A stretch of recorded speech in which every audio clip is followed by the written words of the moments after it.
Hey everyone, welcome to Mr. Rainy Night. Before we dive in, drop a comment and let me know where in the world you're tuning in from. And if you're enjoying the story, don't forget to like and subscribe. All right, get comfy, relax, and let's begin. Evan Mercer had been on the road for nearly 10 hours straight, with fatigue slowly clawing at the edges of his vision. The rain didn't help. It came down steady, turning the windshield into a blurred sheet of motion. His destination was still hours away, and his eyelids were already getting heavy. So when he saw the faded green sign that read Oak Ridge Rest Area, 1 mile, he didn't hesitate. The place was barely lit. One flickering overhead lamp cast a sickly yellow glow over the cracked pavement. No other vehicles, no vending machines. Just a concrete restroom building hunched beneath the rain, like it was trying to disappear into the dark woods behind it. He parked his rig, grabbed his jacket, and made his way through the downpour. Inside the restroom, the air was cold and damp. The light above the mirror buzzed and flickered. Evan leaned over the sink, splashed water on his face, then looked up and froze. Something was wrong with the reflection. It was him, yes, but not quite right. His movements were out of sync. When Evan tilted his head slightly, the image in the mirror paused, then moved a second too late. It blinked slower. Its expression looked off, like someone was wearing his face and didn't know how to operate it properly. He chuckled nervously, trying to shake it off. "You're just tired," he muttered to himself. Long road, bad lighting. He turned to leave, then stopped. The reflection hadn't moved. It was still staring straight ahead, still watching. Evan took a slow step back toward the sink. He glanced over his shoulder, nothing behind him, then back at the mirror. His reflection was smiling, but not in a way Evan ever smiled. It was too wide, too slow. A deliberate kind of grin, like it was enjoying something he hadn't yet realized. And then, the eyes. They changed. The dull, exhausted brown of his real eyes were replaced by a deep, glowing red in the glass. Dim at first, like distant taillights in fog, but growing stronger, brighter, as if the thing inside the mirror was waking up. His breath caught in his throat. It felt like the temperature in the room dropped 10 degrees. He backed further away until his shoulder hit the tiled wall. Still, the reflection didn't mimic him. It leaned forward now, placing its hands on the other side of the glass, fingers longer than his, twisted, thin. Then, the lights cut out. The whole restroom went completely black. No humming, no buzzing, no flickering bulb, just silence and darkness. Except the mirror. It still glowed faintly. From inside, Evan saw his not-self staring out, eyes burning red, the smile now gone. Its mouth hung open wide in a silent scream, its body stiff like it was being held there, or trying to come through. Behind it, something moved. Dark shapes slithered across the mirrored version of the walls, shadows crawling up like smoke or tendrils, something older than the room itself. Evan couldn't move, his knees locked, breath shallow, heart hammering in his ears. The reflection raised a single finger and pointed at him. That broke the trance. He bolted for the door, yanking it open with all his strength, nearly slipping on the wet concrete as he burst into the cold night air. Evan didn't stop running until he was back in the cab of his truck. He slammed the door shut, locked it, and sat there shaking, hands still gripping the steering wheel though the engine wasn't even on. The rain thudded against the roof like knuckles tapping steadily, and for a long moment, all he could do was listen. When he finally looked back toward the restroom, the flickering light was back, like nothing had ever happened. But he knew better. He started the engine, pulled out of the lot without checking a single mirror, and didn't slow down for the next 20 miles. By morning, Evan stopped at a busy truck stop just past the Nevada line. After fueling up and grabbing a terrible cup of coffee, he sat at the counter of the attached diner. An older man behind the register noticed his pale face. "Long night?" Evan hesitated, then asked, "You ever heard of a place called Oak Ridge Rest Area?" The man's jaw tightened slightly. He wiped his hands on a towel and leaned forward. Yeah, off Highway 16. That place was shut down years ago. Why? I was there last night. It didn't look closed. The man shook his head slowly. Not officially, but after what happened to a few drivers, they stopped maintaining it. Said it was low traffic. Truth is, people started changing. One guy sat in the restroom staring at the mirror until he stopped blinking. Just froze there. Another left a note in his cab. That thing in the glass wasn't me. Evan went cold. You're saying the mirror? I'm saying, the man interrupted, some reflections aren't just reflections. They wait. And sometimes they remember us longer than we want. Weeks passed. Evan kept driving, kept moving, but he changed small habits. He avoided rest stops unless they were well lit and full of people. He covered the mirror in his sleeper cab before going to bed. Then one night, somewhere in Oregon, he was brushing his teeth. The curtain over the mirror had slipped just enough to reveal his face, and his reflection didn't blink. It just stared. And in its eyes, faint, pulsing like coals, was red. If you ever stare into a mirror too long while on the road, be sure it's still mirroring you, because if it's not, you may not be the one looking in. Eli Dawson had been driving nearly 16 hours straight when the engine light on his rig began blinking. He cursed under his breath and slowed down, pulling off at the next exit. Rain tapped against the windshield like tiny bones, and the desert air had turned unexpectedly cold for late September. There weren't many options along this stretch of highway, but just ahead, flickering through the drizzle, he saw the familiar neon buzz of Linden Hollow Truck Lodge. He'd passed it before, always a little uneasy at how deserted it looked, but tonight he needed a place to crash. The woman at the front desk slid over a brass key attached to a cracked red tag. Room 27, last one on the row. Heat's tricky, she muttered. Eli nodded. No small talk, no paperwork, just a heavy silence that seemed to hang in the lobby like cigarette smoke. Room 27 sat at the far end, detached slightly from the others as if it didn't want to belong. Inside, the air was bitterly cold. The heater rattled once when he adjusted the knob, then gave up. The blankets were thin, the mattress hard, and a strange smell lingered, like dust and something faintly metallic. But what really caught his eye was the radio. An old wooden tabletop unit sat on the nightstand. No power cord, no battery slot. Just sitting there, dead. Except it wasn't. At 2:58 a.m., just as Eli began to drift off, the radio clicked, then came static, and then a voice, quiet, grainy, and desperate. If anyone hears this, I'm in room 27. They're outside. Eli's eyes flew open. The room suddenly felt much colder. Eli stared at the radio. It wasn't plugged in. There was no CB equipment in the room, no explanation. He sat up, listening. Still here. Room 27. Can anyone hear me? The voice returned, slightly louder. Male, shaking, then knocking. 3 slow, deliberate knocks on the door. Eli froze. Who is it? He called out. A pause. Then a calm male voice replied through the door. Got your message. You said you needed help. I'm here. Eli stood slowly, eyes darting between the door and the window. I didn't call for help, he said. Radio did. I heard you say you were trapped. His hand hovered over the lock, but stopped cold when the man spoke again.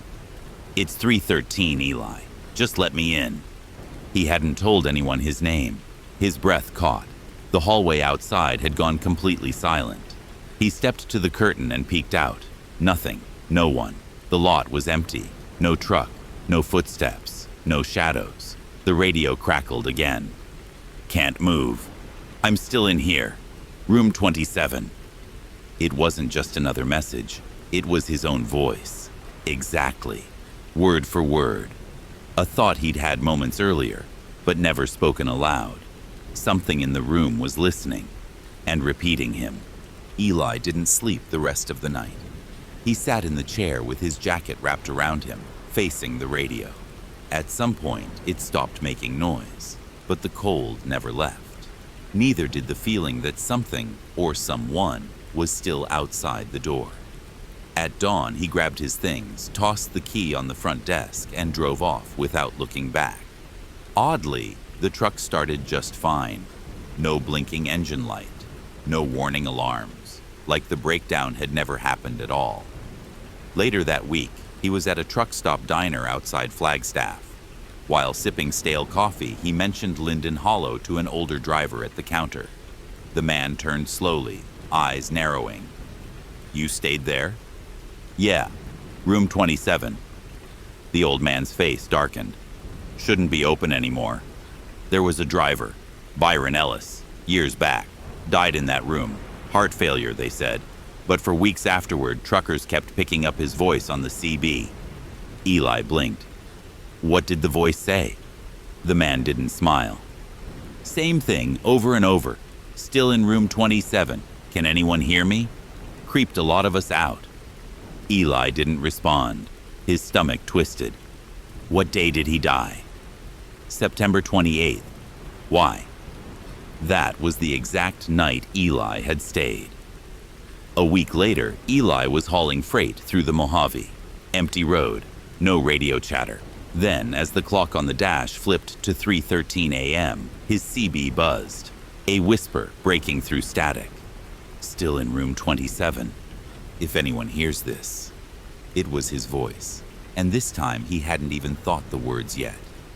Some rooms don't let go, and sometimes you bring them with you. The storm rolled in fast, angry black clouds swallowing the desert sky, turning dusk into a false midnight. Thunder cracked like dry wood snapping, and the rain came down in sheets, battering the windshield of Mark Ellison's 18-wheeler as he crawled along Highway 54. Visibility dropped to near zero. The wipers were useless.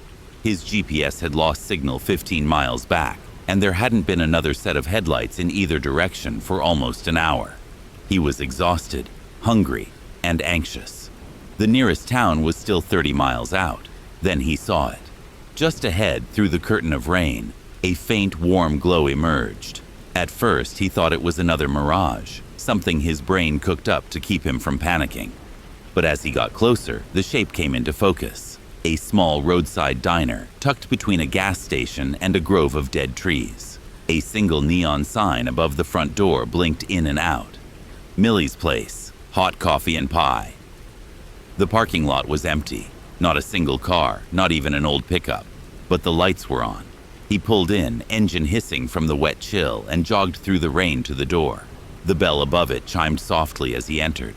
Inside, it was like stepping into another time. The diner was spotless. Chrome counters, red vinyl booths, a jukebox humming a low jazz tune from decades past. And behind the counter stood a woman, maybe in her late 20s, with soft auburn hair tied up in a loose bun and a crisp white uniform. She smiled as if she'd been expecting him.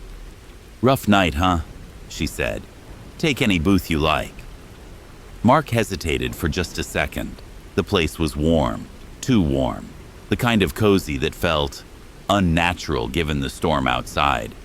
But he nodded, took a seat near the window, and exhaled for the first time in what felt like hours. "Yeah," he muttered. "Hell of a night." She poured him coffee without asking. "We don't get many folks this late. But don't worry," she said with a kind smile. "We're always open during storms." Mark sipped the coffee slowly. It was hot, strong, and oddly perfect, better than anything he'd had in months. The waitress moved quietly behind the counter, her footsteps making no sound on the checkered floor. The jukebox in the corner crackled, then softly transitioned into an old jazz ballad.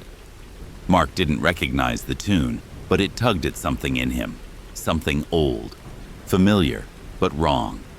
She returned with a plate of steaming meatloaf, mashed potatoes, and green beans. He hadn't even ordered. "Hope this is okay," she said gently. "It's the special tonight." Mark looked down at the plate. "Yeah, this is fine. Thanks." He hadn't told her what he wanted, hadn't even opened his mouth after the coffee. But the food looked too good to question. He took a bite. It was exactly how his mother used to make it when he was a kid, down to the heavy dash of pepper in the gravy. "You from around here?" he asked between bites. The waitress tilted her head. "Sort of. Been working here a long time." "How long?" She smiled but didn't answer. Thunder boomed again outside, louder than before, shaking the windows. Yet inside, the diner remained completely still. No wind, no drafts. Even the rain against the glass seemed distant now, like background noise in a dream. Mark glanced at the old clock above the counter. 3:13 a.m. It had been 3:13 for a while now. He checked his watch. Same. He reached for his phone. Still no signal. No Wi-Fi. No bars. Just searching. "You okay?" she asked, suddenly closer. Mark jumped a little. He hadn't seen her move. "Yeah, just long night. I should probably hit the road soon." She nodded slowly but didn't speak, just kept smiling, like she already knew he wouldn't leave. Mark stood to leave, folding a few bills beneath the edge of the coffee cup. The waitress gave him a strange look, not unkind, just distant, like someone watching a memory play out for the 100th time. "Thanks again," he said. "Didn't expect to find a place open this far out." She nodded. "We're always here during storms." That same line, same tone, almost rehearsed. As he pushed open the door, the bell above gave a hollow chime. Rain hit his face hard. The lot was still empty. No cars, no fresh tire tracks in the puddles. He climbed back into his truck, turned the key, and it started immediately. No sputter, no delay. He pulled out slowly, the glow of the diner shrinking in his mirrors until it vanished completely into the curtain of rain. The next morning, sky clear and dry, Mark passed the same stretch of road again. Curiosity tugged at him. He'd barely slept after what felt like a dream the night before. He slowed down as he reached the spot. No diner, just a boarded-up building choked by overgrown weeds and faded signage. The windows were broken, the roof half collapsed. A faded sign barely clung to its bolts. "Millie's Place, closed since 2007. Mark's chest tightened. He parked and walked toward the entrance. The glass door was missing. Dust coated the inside like it hadn't been touched in years. The booths were ripped, the counter cracked. It was dead, long dead. But then, something stopped him cold. In the far booth, where he'd sat the night before, a coffee cup still sat on the table. Beside it, a folded bill. Exactly what he'd left. He reached for it with shaking hands. The bill was dry. No dust, no decay, just waiting. And beneath it, a receipt. Fresh. Ink barely dry. Dated today. Some places never really close, especially if the storm still remembers your name. It was the last haul before Christmas. Travis Colburn, a long-haul driver out of Montana, had been pushing through icy back roads in northern Colorado. A late winter storm was blowing in, and the snow had started falling sideways. His windshield was frosting at the corners. Visibility? Nearly zero. When the CB squawked with a faint voice, "Nearest safe pull-off, Briarstone Depot. Use lane 13. He didn't even think. He just turned the wheel at the next faded green sign. The depot wasn't on any of his route apps. No mention on the highway map either. But there it was. An old freight yard turned rest stop, surrounded by frost-bitten pine trees and empty fencing. The entrance gate stood open. No guards, no booths, just a narrow lane lined with flickering overhead lights. And a single wooden sign, Lane 13, semi-parking. Something about the number made his stomach tighten. He pulled in slowly. The entire depot was too quiet. No engines idling, no chatter, no other trucks. The snow on the pavement looked undisturbed, like no one had parked there in days. But his eyes were dry, his neck stiff, and the storm was picking up fast. Travis backed his truck into the marked slot at the very end of lane 13, killed the engine. and sat in the silence for a minute, letting the warmth of the cab settle around him. Outside, the snow kept falling. The first thing Travis noticed when he woke up was the silence. Not the peaceful kind, the kind that pressed on your ears like the world outside had been muted. No wind, no snow hitting the windshield, just nothing. He rubbed his eyes. The windows were frosted over, but a faint gray light peeked through. Morning, maybe? He turned the key. The truck came to life instantly. No chug, no delay. That was the first thing that felt off. Then he reached for his phone. Still no signal. Still no time displayed. Shrugging it off, he shifted into drive and rolled forward, following the lane that curved gently to the left toward the main exit gate. Except, when he reached it, the gate was no longer open. It wasn't closed either. It was just gone. In its place stood a chain-link fence, stretching end to end like it had always been there. No seams, no hinges, no control box. "What the hell?" Travis muttered, frowning. He swung the rig around and retraced his path, tires crunching snow that hadn't been disturbed. When he circled the far end of the depot and came back toward the entrance, he passed the same crooked sign, Lane 13, semi-parking. The same skid marks from his trailer, the same flickering light pole, the exact same patch of oil on the ground beneath where he'd parked. He'd driven a full loop, only to end up right where he started. Travis's fingers gripped the steering wheel tighter. He turned again, faster this time, followed a different path, swerved between the loading docks, took a side alley that looked promising, but it all twisted back on itself. No matter which route he tried, he always returned to lane 13. Same snow, same silence, same trap. Travis was sweating.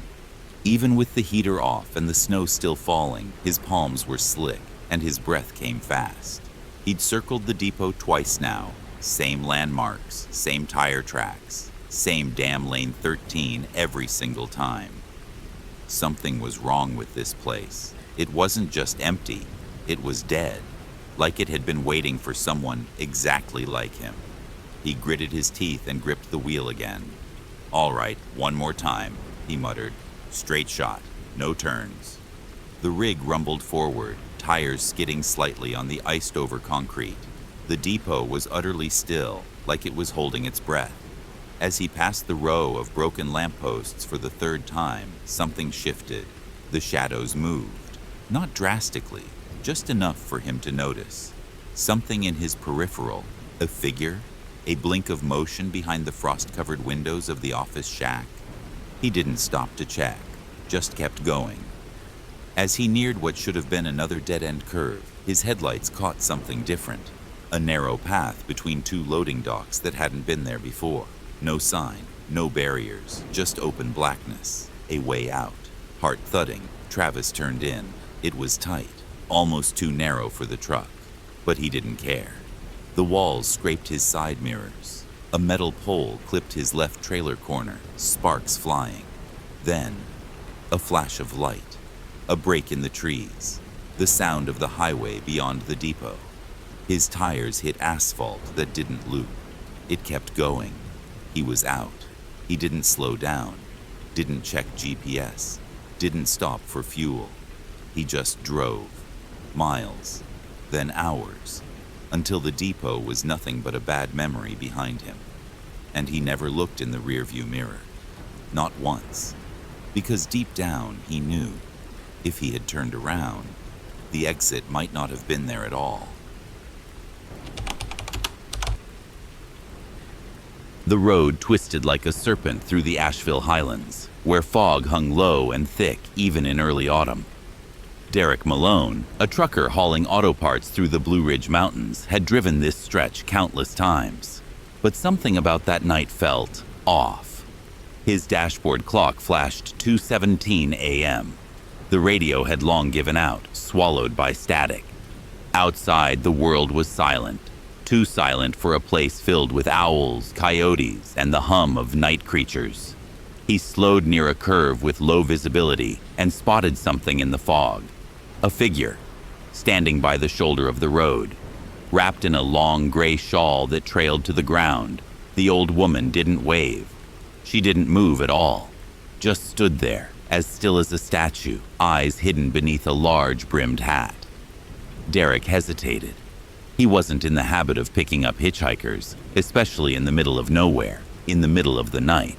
But something about her seemed fragile, lost, cold. He rolled down the passenger window. "You all right, ma'am? You need a ride somewhere?" She turned toward him slowly, her face mostly shadowed by the hat. "Just to the hill with the iron gates," she said, voice soft and steady. "Then I'll walk from there." It was strange, but he unlocked the door anyway. She climbed in without a word, her movements slow but precise, like someone used to being invisible. She smelled faintly of lavender and rain. Derek glanced at her again once they were moving, but she kept her gaze forward, hands folded in her lap. "You got folks waiting?" he asked. She didn't answer, just smiled, barely, and the fog outside grew thicker. The truck rolled on through the fog, headlights barely reaching 10 feet ahead. The trees lining the road looked like silhouettes of twisted arms clawing at the sky. Derek glanced at the dashboard. 2:17 a.m. Again. He blinked, then checked his phone. No signal, no time. Just searching. "Hill with iron gates," he muttered to himself. "Ain't no cemetery up here." That's what he figured she meant. The only gates like that in the Highlands belonged to Marrow Hill, a graveyard long abandoned after the mudslides of 1979. He hadn't thought about that place in years. "Ma'am, you sure that's where you meant?" She nodded slowly. "It's where I was, before the storm." Derek frowned. "Storm?"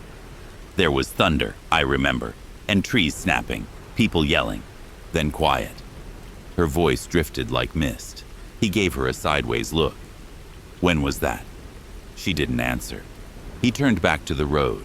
The fog had thickened into walls. He could barely make out the lane lines. His headlights flicked, once, then again. Derek's heart rate picked up. He'd just replaced those last week. The woman suddenly shifted in her seat, her voice calm. "You should slow down." He eased his foot off the gas. A second later, the road curved hard left without warning. If he'd gone any faster, they would have gone straight into the ravine. "Lucky catch," he said, chuckling nervously. But she didn't laugh. She just turned to him, and for the first time, he saw part of her face in the dashboard light. Her eyes were pale, almost silver, and something in them looked older than the mountains. They reached the turnoff just past Hollow Creek. A rusty sign, barely visible through the mist, read, "Marrow Hill Cemetery, private property." Derek had driven by it dozens of times, but never stopped. The old gate creaked as he eased the truck onto the gravel road. It led upward through overgrown trees, all stripped bare by wind.